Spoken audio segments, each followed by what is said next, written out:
Compost वगैरह ये सब बना के ये दे लेते हैं। लेकिन जो अपनी प्राकृतिक खेती है ना, उसमें अपने को कुछ भी नहीं करना। उसमें अपने को गाय का गोबर, गाय का गौमूत्र, बस यही चीज़ें यूज़ करनी है। इसके अलावा अपने को कुछ नहीं करनी। उनसे जो अपने मतलब गाय के गोबर और गौमूत्र से ये सारी चीज़ें बनती है। और ये जो ब्रह्मास्त्र, अग्निस्त्र और नीमास्त्र, ये तो क्या है, देखो अपने क्या होता है, खेत में बहुत सारी ऐसे जो घास फूस होते हैं जिनको जानवर नहीं खाते होते हैं ना, बहुत सारे ऐसे। उन सबको तोड़ो, उनको थोड़ा सा मतलब या तो जैसे पत्थर पे कस लो, या अगर टाइम नहीं हो तो मिक्सी में बांट लो, वैसा वाला। मतलब उसको थोड़ा सा मिक्स करके 2 दिन रख लो अच्छे से, और फिर उसका स्प्रे कर दो। जब अपना घास है उसको जानवर नहीं खा रहे थे तो कीड़े तो उससे अपने आप मर जाएंगे। तो जो अपने जो प्राकृतिक में जो ये कीड़ों का मैनेजमेंट करते हैं वो अपन ऐसे कर लेते हैं। इसके अलावा अपन बात करें कि जैसे अपन इधर तो यूरिया डीएपी ये सब देते हैं, तो अपनी प्राकृतिक में कहाँ से उनको ये सारी चीज़ें मिलेंगी? अपन यूरिया डीएपी तो दे ही नहीं रहे ना।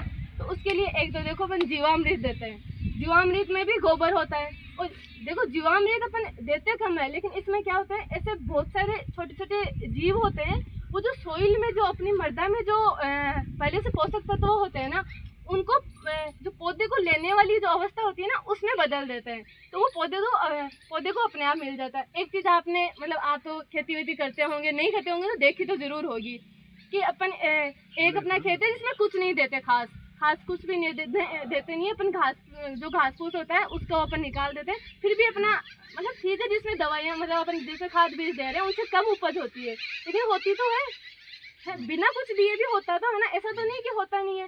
तो उसमें अपन जैसे जीवामृत दे देंगे, घन जीवामृत दे देंगे, बीजामृत दे देंगे, तो उससे अपने को उसके बराबर, ठीक है, थोड़ा कम मिलेगा लेकिन मिलेगा। लेकिन हाँ ये जरूर है, जैसे आप 5 साल 10 साल रेगुलर वो ऐसी ही खेती करते रहोगे ना, प्राकृतिक और जैविक वाली, तो आपका जो आप खाद बीज दे रहे हो ना, उससे अच्छा आपको उपज मिलेगी। उसके 2 रीजन है।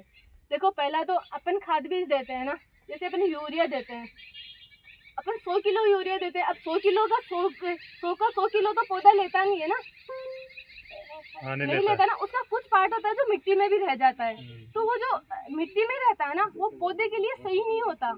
वो जैसे 1 साल में कुछ नहीं होता, क्योंकि थोड़ी सी मात्रा होती है। जैसे अपन बात करें कि अपन दवाइयाँ खाते हैं, तो एक दवाई लेते हैं तो अपने कोई फर्क नहीं पड़ता, अपना लेते ही वो ना जो भी अपनी बीमारी होती है वो सही हो जाती है। लेकिन अपन उसी को 1 महीने तक रेगुलर लेते रहे तो 1 महीने बाद वो दवाई अपने काम करना ही बंद कर देगी, ठीक है। वैसे ही अपनी जो मृदा होती है ना, उसमें ऐसा ही होता है कि जैसे अपन यूरिया देते हैं, यूरिया 100 kg यूरिया देते हैं ना, उसमें से अपना ओनली 40 से 45 किलो ही ऐसा होता है जो अपना पौधा ले पाता है। उसके अलावा जो 50 मतलब मिनिमम मान लो 50% ऐसा है जो अपनी मृदा में रहेगा, और वो अपनी मृदा में ही रहेगा, वो कहीं नहीं जाता। ऐसा भी नहीं है कि वो मान लो गैस वैस में बदल जाता है।